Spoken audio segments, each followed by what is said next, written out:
presença. Obrigado. Obrigada. Boa tarde, pessoal. Boa tarde a todos que estão assistindo aí, que estão aqui presentes, que estão online. Nós vamos dar início à defesa de tese da Emily e da Yara Rabelo Santana. Essa tese se chama Botanical Structures, Biochemical Against Polymer Fructiferta, Metabolomic Characterization, Chemical Biological Agents. A banca vai ser constituída por mim, Dr. Leandro Ribeiro e o professor Rodrigo Marques, tá? Então, nós vamos estar realizando essa defesa em duas partes. A primeira parte, a apresentação da Emily. Eu não tenho tempo definido, mas fica 40, 50 minutos, fica à vontade. Depois nós vamos começar o processo de arguição. Então, vai postar primeiramente a arguição do Rodrigo Marques e posteriormente o Dr. Leandro. E eu acabo finalizando. Ok? Tudo bem para vocês, Rodrigo e Leandro, nessa sequência? Perfeito, combinado, professor. Tudo bem. Obrigado, então. Então, vamos lá. Você fica à vontade aí por seus 40, 50 minutos, tá bom? Obrigada. Então, boa tarde a todos que estão aqui, a todos que estão online. Como já foi apresentada, né, eu sou a Emily, estudante de doutorado, orientada pelo professor Pedro, e hoje irei apresentar, então, minha tese intitulada Botanical Extracts, Bioactivity Against Polymer Fructiferta, Metabolomic Characterization and Compatibility with Biological Control Agents. Mas, primeiramente, eu gostaria de apresentar qual linha de pesquisa que a minha tese está inserida, né? Então, a minha tese está inserida dentro da linha de manejo integrado de pragas, mas em manejo integrado de pragas, como a gente sabe, existe N frentes as quais podem ser estudadas. E a minha tese está, então, centrada no controle químico, através da investigação de novos métodos de controle, e no controle biológico, através, então, da integração entre o controle químico e o biológico. Quando a gente fala em compostos de plantas, em classes de pesticidas, na verdade, nós temos, então, as classes dos organofosfatos, carbomatos, piretróides, neonicotinoides, diamides.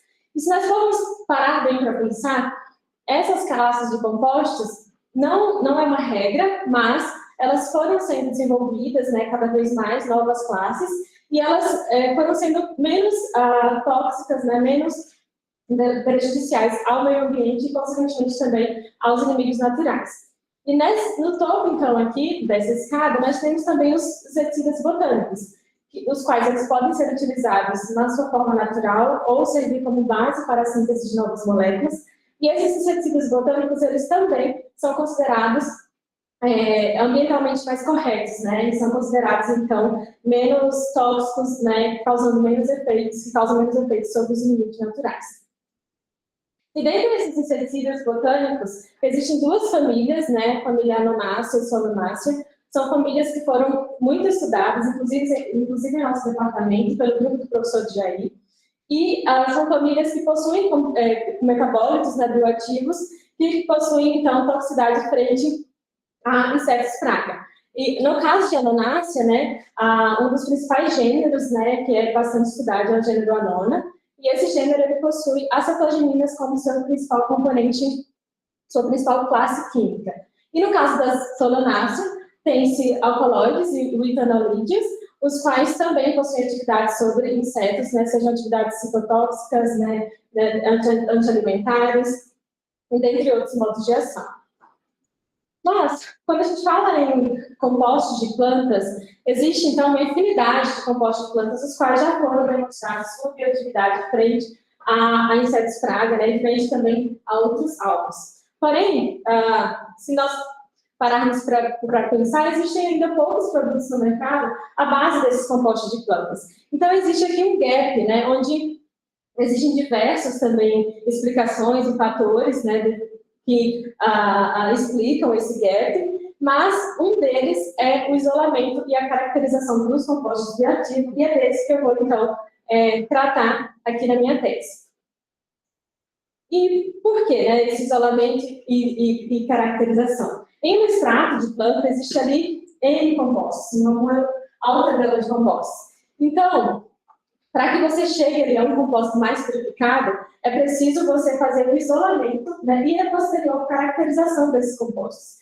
Então, para fazer esse isolamento, um dos principais métodos é através do fracionamento bioguiado, de bioensaios com fracionamento bioguiado. Onde, por exemplo, nós temos o nosso extrato bruto, ali composto por N moléculas, N compostos inseticidas, e nós submetemos, então, esse extrato bruto a diferentes solventes com polaridades químicas diferentes. E ali, as moléculas presentes no nosso extrato bruto, elas vão, então, ter afinidade com um ou outro composto. Feito isso, nós geramos, então, mais outras frações, não vai ter extrato, mais novas frações. E nós testamos, então, essas frações frente a um alvo biológico. E, novamente, nós chegamos, então, quando nós testamos essa fração, há um composto ali mais bioativo, né? Aquele que causou ali a toxicidade, por exemplo, o composto, a fração 1. Mas essa fração também contém ainda uma gama de compostos. Então, nós continuamos fazendo os fracionamentos, submetendo a novos solventes, gerando novas frações, testando sobre um alvo biológico, até chegar ao máximo possível a um extrato mais purificado, né? Um extrato muito mais agora purificado. Porém, até aqui, nós apenas particionamos, né? Nós não sabemos quais são essas moléculas. Então, qual que é o próximo passo? A identificação, a caracterização dessas moléculas. E como que é feito, né, tradicionalmente, essa caracterização? Principalmente por meio de, primeiro, né, métodos cromatográficos para separar, acoplado ao método de identificação. Esses métodos, né, chamados atualmente de métodos tradicionais, eles geram, então, os cromatogramas com o tempo de retenção, com o pico, né, dos compostos, e nós usamos esses dados para poder comparar na literatura de forma manual, né, em bases de dados e ver, não, esse composto tem esse pico, né, tem esse tempo de retenção, então, bate com o composto presente em uma base de dados, e assim a gente vai, então, identificando os compostos. Mas esse método, né, esses métodos tradicionais, eles são, não são tão precisos, muitas vezes, e principalmente se você tem uma amostra de alta complexidade química e com baixa também concentração de compostos bioativos. Então, atualmente, tem se trabalhado também com abordagens metabolômicas para poder fazer essa caracterização dos compostos. Qual que é a diferença, então, dessa abordagem metabolômica para as abordagens tradicionais? Nessa abordagem, utiliza-se também métodos cromatográficos, né, mas métodos mais eficientes, né, métodos mais, podemos dizer assim, mais tecnológicos, podemos dizer assim, e juntamente com molecular networking, né, integrado esses dois métodos, é possível fazer, então, a caracterização de forma mais eficiente, mais abrangente dos compostos. E como que é feito? O molecular networking, por exemplo, utiliza de algoritmos computacionais e juntamente com os espectros de massas que são gerados, né, da cromatografia, vai nos gerar, então, uma rede molecular, por isso que molecular network, uma rede molecular, como mostra aqui na imagem. E nessa rede molecular nós temos, então, os nós, né, que são os compostos, temos o conjunto de nós, que são chamados de clusters, né, uma família química, e também as arestas, né, que representam o grau de similaridade entre um composto e outro. E tudo isso, né, pode ser feito em uma base de dados, né, feito numa base de dados que é o GNPS, que é uma base de dados bastante conhecida, principalmente também para metabólitos secundários. Porém, a gente faz, né, tudo isso, essa caracterização, para atingir, para testar sobre um alvo biológico. E o alvo biológico que foi escolhido para ser como modelo do nosso trabalho foi a Spodoptera frugiperca, né? Essa praga, ela é de difícil controle, né? Polífaga, ataca diversas culturas, soja, milho, algodão, resistente a diversas moléculas e também tecnologia XPT, e causa, perdas significativas econômicas para a nossa agricultura. Então, com isso, Novas alternativas de controle, como, por exemplo, o uso de inseticidas botânicos, pode ser uma alternativa ao manejo de spodófilos de perda. Bom, diante de todo esse contexto, eu apresento a vocês o primeiro capítulo da minha tese, intitulado Toxicidade de compostos botânicos sobre spodófilos de perda, uma identificação química através de análises metabolômicas. Quais foram as hipóteses, né, desse trabalho? Extratos de plantas, né, que contêm compostos que são capazes de causar então, mortalidade ou inibir o desenvolvimento de spodófilos de perda, fracionamentos bioguiados combinados com análise metabolômica são efetivos para identificar compostos reativos associados a essa toxicidade.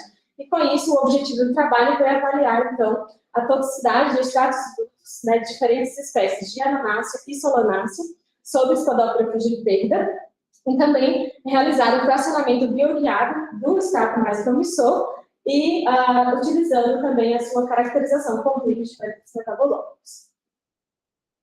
O primeiro passo foi, então, preparar esses extratos brutos.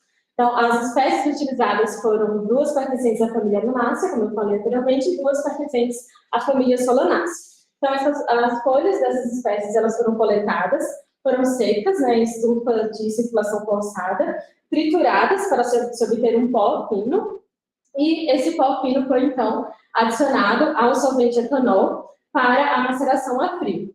E esse processo, né, ele foi repetido 3 vezes, e esse processo de tempo, né, que o pó foi em contato com o solvente foi de 3 dias. E, posteriormente, então, esse material ele era filtrado, acoplado a um bote-evaporador para a evaporação dos solventes, e assim obtivemos o extrato bruto de cada uma dessas espécies. Qual que é o próximo passo, então? Testar esses 4 extratos brutos sobre larvas de spodófilos de perda. Então, inicialmente, uma concentração diagnóstica, né, desses extratos foi solubilizada em acetona e metanol e misturadas à dieta artificial. Essa dieta foi, então, adicionada à placa de ELISA, né, 100 gramas dessa dieta, e larvas de spodófilos de perda, né, larvas neonatas, com menos de 24 horas, foram, então, adicionadas a essas placas, e a mortalidade, assim como o peso dessas larvas, foi avaliado após 7 dias. E qual é, então, o primeiro resultado, né, desse experimento que eu acabei de explicar? O extrato da planta, o extrato bruto, né, de Annona montana, ele causou uma maior mortalidade aqui frente aos outros extratos, né, e também reduziu o peso das larvas. Então, com isso, nós selecionamos, né, com esses 2 parâmetros, selecionamos o extrato da planta de Annona montana para as próximas etapas, sendo que a próxima etapa foi, então, determinar qual que é a concentração desse extrato bruto, né, do extrato de Annona montana, e com isso nós traçamos, então, curvas de concentração mortalidade, onde o extrato bruto, né, de Annona montana foi diluído, né, diferentes concentrações foram diluídas, misturadas à dieta artificial, e o mesmo processo que eu expliquei anteriormente foi realizado, e após 7 dias avaliado, então, a mortalidade traçada as curvas de concentração mortalidade. Sendo estes, né, os valores de CL50 de 6.963 e CL90 de 20.746 para o extrato bruto de Annona montana. De posse desse extrato bruto, agora nós vamos iniciar, então, o fracionamento bioguiado, né, iniciar a purificação, então, o isolamento desse extrato bruto. Então, para isso, 20 gramas, né, desse extrato ele foi, então, suspendido em metanol e hexano, em um processo chamado de partição líquido-líquido. Nesse processo, nós geramos o quê? 2 novas frações, a fração metanólica e a fração hexânica. E o que nós vamos fazer? Testar novamente essas frações frente aos spodófilos de perda, para avaliar qual delas, então, ali vai ser a mais bioativa, utilizando, então, o mesmo procedimento que eu citei anteriormente. Com isso, né, nós podemos observar que a fração metanólica em verde, né, a fração metanólica em verde e a hexânica em azul, a metanólica ela foi, né, a mais tóxica, causou maior mortalidade e também reduziu o peso, né, das larvas de spodófilos de perda, sendo, então, esta selecionada para os próximos bioensaios. A fração metanólica, então, foi submetida a diferentes solventes com polaridades químicas diferentes E nesse processo foi realizada, então, a cromatografia em coluna. O que é essa cromatografia em coluna? O material, né, a nossa fração, ela vai ser adicionada a uma coluna, né? E os diferentes solventes, né, com diferentes popularidades, eles vão ser, então, adicionados a essa coluna, que nós chamamos, então, de fase móvel do processo. E a fase estacionária, que foi a sílica gel derivatizada. Então, com esse processo, nós geramos 4 novas subfrações: hexânica, a de acetato de etila, de clorometânica e metanólica. E testamos novamente frente à espadógrafos de Pitta. Bom, com isso, obtivemos o seguinte resultado, né? A subfração de acetato de etila foi a que causou maior mortalidade frente aos outros compostos e também foi a que reduziu o peso das larvas dos podógrafos de Pitta. Então, até agora nós fizemos essa separação, né? Essa separação química. E como eu falei lá na introdução, após esse processo de separação, vem o processo, então, de caracterização desses compostos. Então, com isso, as nossas 4, a fração metanólica inicial e as suas subfrações, elas foram submetidas à análise química, né, de espectrometria de massas de alta resolução. E nessa análise química foi gerado, então, os nossos cromatogramas, com os tempos de retenção, a massa-carga, a intensidade, né, desses compostos. E, como eu falei, em uma análise tradicional, nós iríamos, então, observar esses cromatogramas, né, observar os dados que eles geram e ir na literatura, né, ir em uma base de dados e identificar qual que é esse composto, qual que é esse composto e, então, dizer quais são os compostos. Mas no nosso trabalho, como eu falei, a gente trabalhou com abordagens metabolômicas.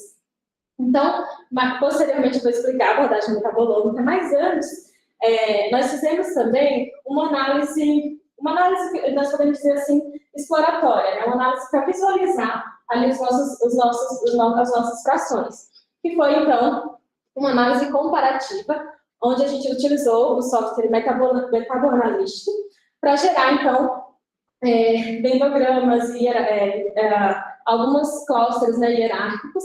E o que nós utilizamos?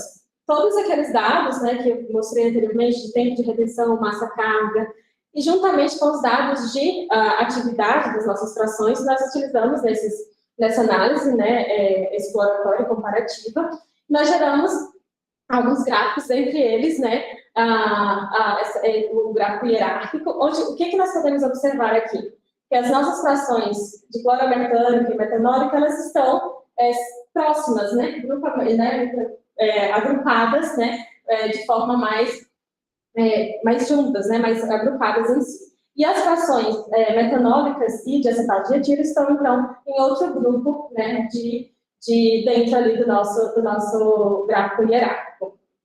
Mas, voltando, então, às nossas análises, né, depois de todos esses passos, nós realizamos, então, a análise metabolômica dessas frações, né? Como eu expliquei, então, na introdução, utilizando a plataforma de NPS, os dados que vieram lá da cromatografia de alta resolução, né, os nossos picos, os tempos de retenção, eles foram, então, submetidos a essa plataforma e gerado, então, a nossa rede molecular, né?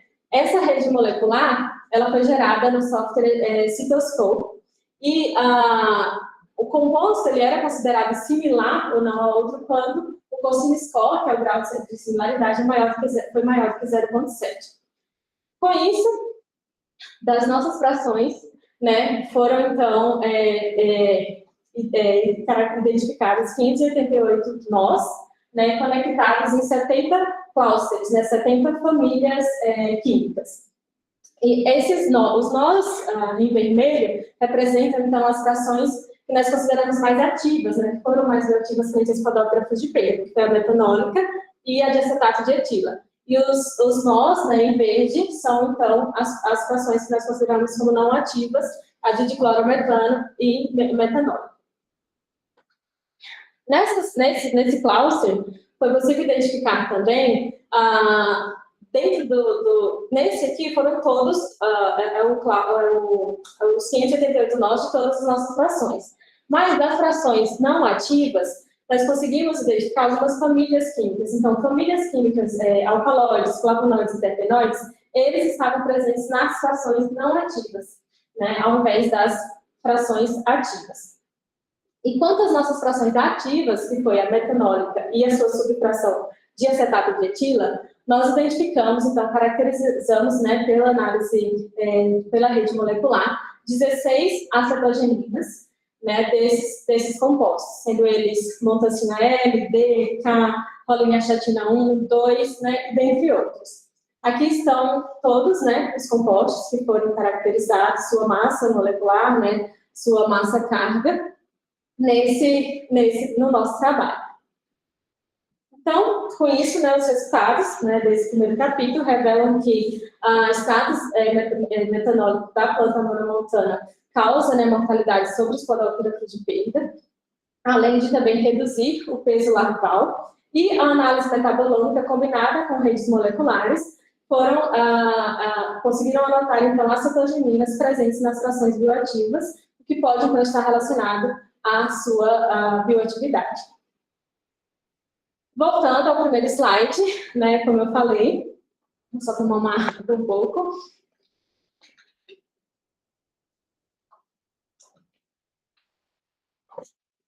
Voltando ao primeiro slide, onde o meu trabalho está inserido, né, como eu falei para vocês, além, né, da investigação de novas alternativas de controle, também está inserido uma outra linha, a integração de controle químico e biológico. Como que a gente pode fazer isso? Através dos estudos de seletividade. Então, os próximos capítulos da minha tese são baseados em estudos de seletividade, sendo o primeiro deles intitulado Seletividade de inseticidas botânicos e sintéticos sobre doroluteides. Não há uma resposta simples. Esse artigo ele foi aceito na segunda-feira na Neotropical Entomology. O que é um inseticida seletivo? Né? Então, o inseticida seletivo é aquele que ele causa mortalidade ali sobre a praga-alvo e não causa nenhum efeito, né, adverso sobre o seu inimigo natural. Dentre os inimigos naturais que fazem o controle de spodopteros de perda, tem-se, então, a tesourinha, né, a espécie Doroluteides, que é reconhecida, então, por predar tanto ovos quanto larvas, pequenas larvas de spodopteros de perda. Mas, né, por estar no sistema, ela pode, então, entrar em contato com inseticidas, né, principalmente resíduos de inseticidas, e esses inseticidas podem, então, causar efeitos tanto letais quanto subletais sobre esse inimigo natural. Dito isso, as hipóteses desse segundo capítulo foram: resíduos de inseticidas botânicos e sintéticos, eles podem impactar doroluteides em seus estágios de vida, seu comportamento e também causar efeitos transgeracionais.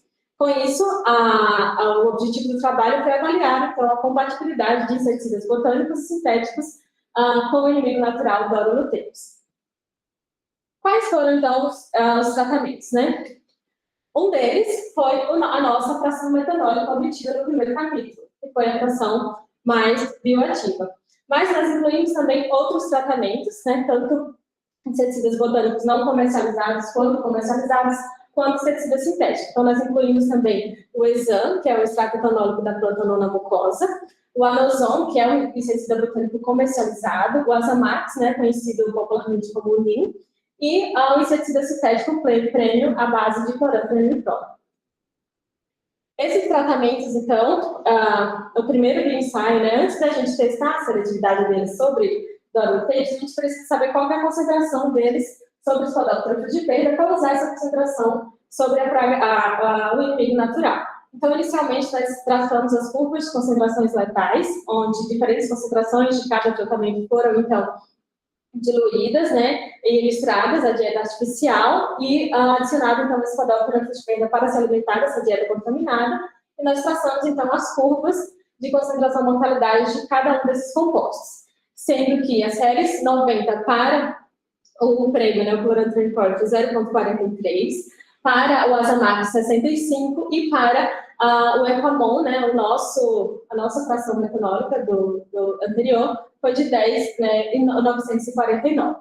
Quanto aos outros dois que eu citei anteriormente, exam e anozon, esses inseticidas botânicos, eles já haviam sido testados anteriormente pelo grupo de pesquisa do professor Jair. Então, já se tinha a concentração letal deles, mas nós precisamos confirmar essa concentração letal, e nós, então, fizemos um teste, né, de mortalidade, aplicando a CL90 desses compostos, e confirmamos, então, a sua toxicidade.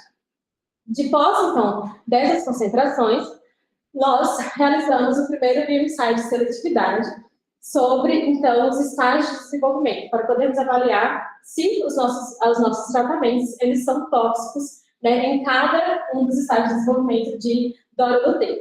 Para isso, então, folhas de milho foram cortadas, né, em discos, imersas na solução contendo a série 90 dos nossos tratamentos e adicionadas em potes plásticos e adicionadas a esse pote 6 insetos, né, por pote, para que a Doryl-Lutetium pudesse estar em contato com o resíduo, né, com a planta tratada. E a mortalidade, então, foi avaliada após 24 horas. Esse experimento foi realizado, então, como eu já falei, para cada um dos estágios de desenvolvimento de Doryl-Lutetium. Como resultado, nós temos que o prêmio, né, o clorantranicol, ele afetou todos os estágios nymphais de Doryl-Lutetium, né, causando a mortalidade ali acima de 50%, chegando até acima de 90% ali no primeiro insta. Os inseticidas botânicos, Exam e Anozon, no caso no primeiro insta, também causaram alta mortalidade, porém Exam, no segundo insta, também causou mortalidade, mas não diferiu, então, do prêmio, mas diferiu do controle. O próximo ensaio, então, foi para avaliar se, nos nossos tratamentos, eles afetavam a capacidade de predação de Doryl-Lutetium. Então, o mesmo procedimento ele foi realizado, os insetos, eles entraram em contato por 24 horas em plantas tratadas, e depois eles foram retirados e colocados em um outro recipiente, e oferecidos 20 larvas, então, de primeiro nicho de Spodoptera frugiperda para que eles pudessem predar. Com isso, a capacidade de predação foi avaliada após 12 horas. Como resultado desse experimento, né, nós podemos observar que apenas o inseticida prêmio, ele reduziu a capacidade de predação de Doryl-Lutetium. Os demais inseticidas não afetaram a sua capacidade de predação. Um outro experimento também foi para avaliar o comportamento de caminhamento. Será, então, que os meus compostos eles vão afetar o comportamento de caminhamento de Doryl-Lutetium? Então, novamente, os insetos entraram em contato por 24 horas com plantas tratadas e, posteriormente, seu comportamento ele foi filmado, onde foram analisados os parâmetros de distância percorrida e velocidade desses insetos nessas placas. Com isso, foi observado que, novamente, o inseticida clorantranicol, ele reduziu a velocidade, né, dos insetos, a velocidade percorrida, né, de Doryl-Lutetium. Entretanto, para o parâmetro de distância, não houve nenhum tratamento que tenha afetado, né, de forma mais significativa esse parâmetro de caminhamento. Bem, por fim, né, no último experimento de seletividade realizado sobre Doryl-Lutetium, foi para avaliar, então, os parâmetros biológicos e os efeitos transgeracionais, né? Para isso, então, novamente, os insetos adultos de Doryl-Lutetium entraram em contato com plantas tratadas, né, com o série 90 dos tratamentos, e, posteriormente, foram formados 10 casais por tratamento, e observado diariamente a longevidade desses casais, o período de reprodução, a fecundidade, e os ovos, né, desses casais, eles foram, então, separados em grupos, né, 10 ovos por grupo, sendo 30 ovos, né, na verdade, 30 ovos por grupo, 10 ovos por tratamento, desculpa. E esses ovos foram, então, acompanhados quanto à sua viabilidade, depois do desenvolvimento das ninfas, do adulto, sobrevivência, período de reprodução das fêmeas, longevidade, até a razão sexual. Todos esses parâmetros aqui avaliados, eles foram utilizados para a construção da tabela de vida de mortalidade, né? O que é a tabela de mortalidade? Ela nos mostra se uma população ela vai aumentar ou vai reduzir, né, a população seguinte, né? Os pais, nesse caso que a gente queria ver, os pais expostos ao tratamento, será que os filhos, vai haver um efeito, né, sobre os filhos, né, na população futuramente? Então, com isso foi realizada, então, a tabela de vida de fertilidade. Bom, o primeiro parâmetro, então, avaliado foi a longevidade, onde nós podemos observar que o tratamento Exam, que é o extrato, né, da planta monomucosa, ele reduziu a longevidade, né, dos adultos, e o tratamento prêmio também não diferente do tratamento prêmio. Quanto à longevidade dos machos, né, o prêmio ele diferiu do controle, mas não diferiu dos demais tratamentos, e o exame ele também diferiu do controle, mas não diferiu dos demais tratamentos. Com relação aos parâmetros reprodutivos de preocupação e fecundidade, o clorantraneprol ele afetou, então ele reduziu o período de preocupação quando comparado ao controle, mas não diferiu, então, dos outros tratamentos, e a fecundidade ela não foi afetada pelos tratamentos. E quando falamos de tabela de vida de fertilidade, né, que nós também chamamos de parâmetros demográficos, a taxa intrínseca de crescimento ela foi reduzida, né, quando os insetos, né, os pais entraram em contato com o inseticida botânico Anozon. Desculpa. A taxa intrínseca de crescimento também foi reduzida, e quanto aos demais parâmetros, não houve um ou outro tratamento que tenha afetado mais significativamente, né, diferente então, do controle. Com isso, né, os dados desse primeiro capítulo, nós podemos concluir que inseticidas botânicos, principalmente a Zamax e a Efamon, foram menos tóxicos sobre os doros do TAPES, né, do que o inseticida comercial clorantraneprol. O clorantraneprol afetou significativamente a mortalidade, a capacidade de predação e o caminhamento, né, de doros do TAPES. Os botânicos, os inseticidas botânicos, eles foram, então, mais compatíveis, né, se compararmos todos os parâmetros avaliados. Entretanto, né, trabalhar com seletividade é complexo e existiu, sim, alguns parâmetros em que diferiram, né, que os botânicos foram mais prejudiciais ou não. Então, com isso, né, os resultados, eles contribuem para preencher, né, esse gap entre a compatibilidade de controle químico e controle biológico frente à Dorolotapes. Então, voltando aqui, né, recapitulando, fizemos, então, a investigação química, testamos a seletividade sobre Dorolotapes, e o nosso próximo e último passo será, então, avaliar a seletividade, né, desses mesmos compostos anteriormente sobre o tricograma proboviril.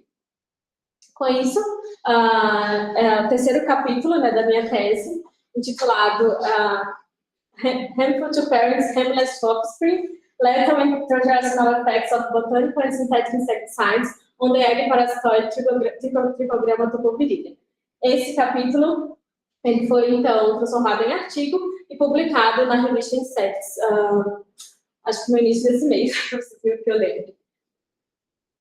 Então, o que é Tricograma tubovirida? É um parasitoide de ovos de diferentes lepidópteros praga, inclusive Spodopteros de perda.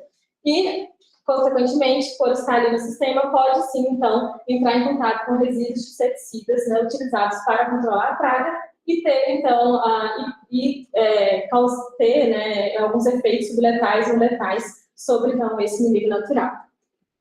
Com isso, as hipóteses desse capítulo foi que inseticidas botânicos, né, advindos de plantas, né, de Ananácea, podem, então, causar toxicidade sobre o tricograma probovirida quando comparado ao inseticida sintético. Então, com isso, o objetivo do trabalho foi avaliar o efeito letal e subletal de inseticidas botânicos e sintéticos sobre o tricograma probovirida, incluindo avaliar os efeitos no parasitismo, emergência, razão sexual, voo e também transgeracional efeitos transgeracionais. Bom, o primeiro, então, objetivo foi avaliar se os nossos tratamentos afetam a sobrevivência de tricograma probovirida. Para isso, cartelas contendo ovos de Anagaster-Coeliella, que é o hospedeiro alternativo, foram, então, imersas em soluções contendo a série 90 dos tratamentos, né, sendo os mesmos tratamentos do capítulo anterior. Essas cartelas foram, então, acondicionadas em tubos de ensaio e a sobrevivência, né, desses insetos foi avaliada após 24 horas.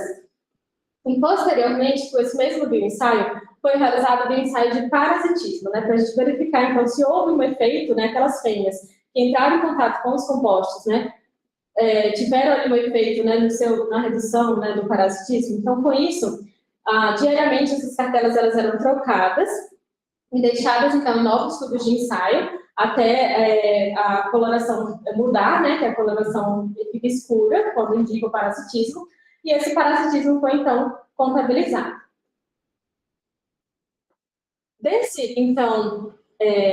Desse experimento anterior, onde nós avaliamos a sobrevivência e o parasitismo de ovos, nós também avaliamos a emergência desses adultos. Então, colocamos os tricogramas para entrar em contato por 24 horas, retiramos e diariamente trocamos as cartelas. Essas cartelas foram, então, avaliadas quanto ao parasitismo.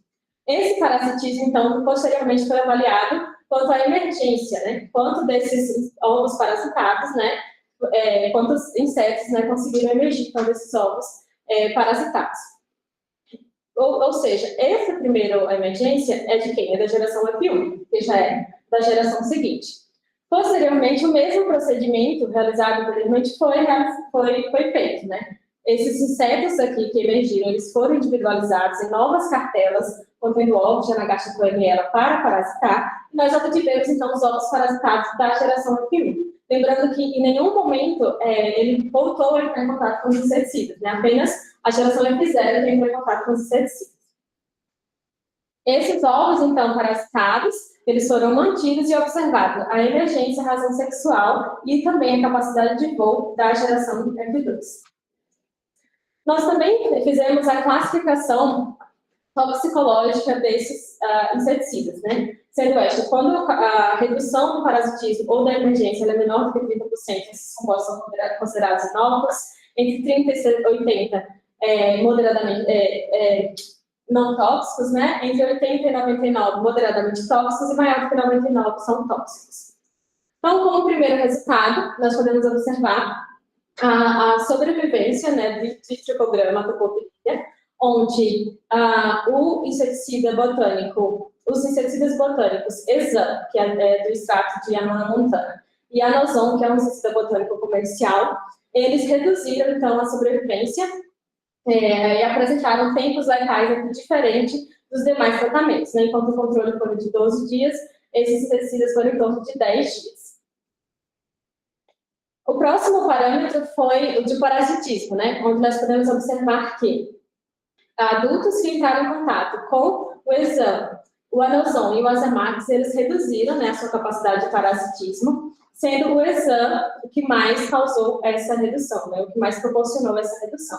Então, esse inseticida ele foi considerado tóxico para a Trichogramma topopilia, pois ele causou aqui mais de 99% de redução no parasitismo, sendo classificado como classe 4, né, pela classificação biológica, toxicológica da IOBC. Os demais tratamentos, Efamon não foi tóxico, Exam, como eu já falei, foi tóxico, Anozon e Azamax moderadamente tóxicos, e o prêmio também inócuo sobre Trichogramma topopilia. O próximo parâmetro foi, né, para avaliar a emergência, a emergência, né, da geração F1, onde nós podemos observar que, devido, né, insetos que entraram em contato com o Exam não terem parasitados, também, consequentemente, nós não tivemos emergência desses indivíduos, né. E com relação aos demais, os tratamentos, eles não diferiram, né, aqui, do controle com relação à possibilidade de emergência, e a razão sexual, ela não foi significativa. Ela não teve efeito, na verdade, os nossos tratamentos não tiveram efeito sobre o parâmetro de razão sexual. Essa aqui é a curva de sobrevivência da geração F1, né, de Trichogramma topopilia. E o que é importante observar? Na geração F1, não houve efeito dos tratamentos sobre, então, a sobrevivência da geração F1. Também não houve efeito dos tratamentos sobre o parasitismo da geração F1, eles não causaram nenhum efeito. E também na geração F2 nós observamos esse mesmo padrão, né? Tanto na geração F1 quanto na F2, os nossos tratamentos não foram tóxicos, né? Não causaram nenhum efeito letal ou subletal sobre Trichogramma topopilia. O último ensaio que nós realizamos foi o ensaio de voo, né? Para avaliar, então, se os filhos, né, a geração F2, dos pais que entraram em contato com os inseticidas, eles possuem, então, efeito, vão voar, né, ou não, dependendo, né, do tratamento. Então, nós criamos acondicionamos ovos parasitados no centro de gaiolas, né, que nós chamamos de gaiolas de voo, e após 3 dias, né, da data, que é a data prevista de emergência, foi contabilizado o número de insetos que alcançaram o topo da gaiola, que ficaram, o número de insetos que ficaram presos ao anel de cola na parede da gaiola e o número de insetos que não voaram, né, os insetos que ficaram na base. Então, foram considerados voadores, né, insetos que ficaram na base, insetos que caminharam, né, caminhadores, e insetos que não apresentaram nenhum comportamento, ficaram, então, na base. Porém, foi de posse desses dados, né, foi observado que os tratamentos eles não afetaram a capacidade de voo, apesar do inseticida clorantranitrol ele ter reduzido ali, quando comparado com o controle, mais de 80% dos insetos eles conseguiram alcançar o topo da gaiola, então eles conseguiram voar até o topo da gaiola. Bom, com isso, né, os nossos resultados eles enfatizam a importância de avaliar os efeitos transgeracionais, porque se nós olharmos a classificação da IOBC, na geração F0, né, tiveram alguns inseticidas que foram moderadamente tóxicos, né, mas quando nós avaliamos, né, a geração seguinte, eles já não causaram nenhum efeito, né, eles foram inócuos, então, para o tricograma topopiria. Bom, então, com isso, né, dando um overview geral do trabalho, né, as espécies, né, de Anona montana, extratos de Anona montana e Solanacea, principalmente o extrato de metanólico, a fração metanólica de Anona montana, ela foi tóxica para os colaptores de perda, principalmente quando, causando efeito subletal na inibição do desenvolvimento.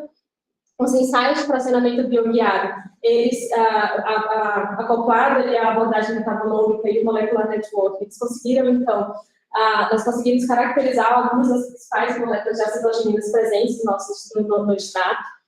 E, quanto à seletividade, né, os compostos, principalmente para gauloteides, os compostos botânicos, eles foram menos tóxicos, já para o tricograma topopiria foi o contrário, né? Os botânicos foram mais tóxicos, já o clorantranitrol, né, o sintético, ele foi menos tóxico.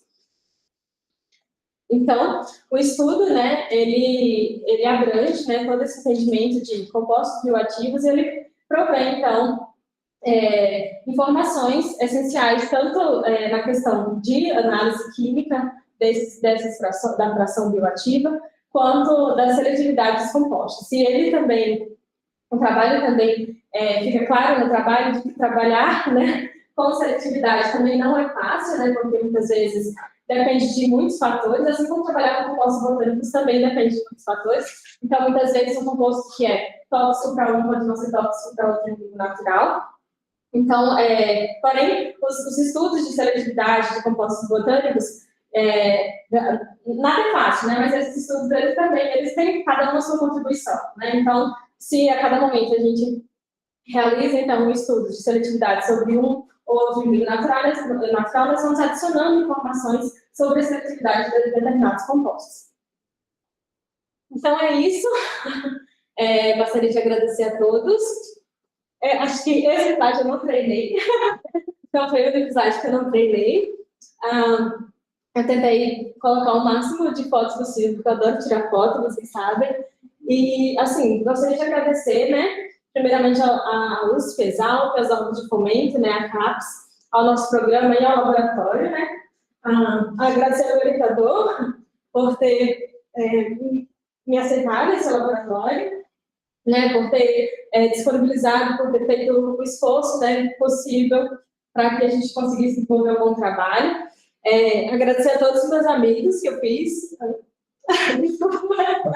em Piracicaba, né, a todos os meus amigos também que eu fiz ano passado no intercâmbio, e dizer que muito obrigada, né, a todos, dizer que a Exalc me proporcionou muitas coisas, né, me proporcionou desenvolver intelectualmente, desenvolver pessoalmente, me proporcionou amigos, né, me proporcionou noivo,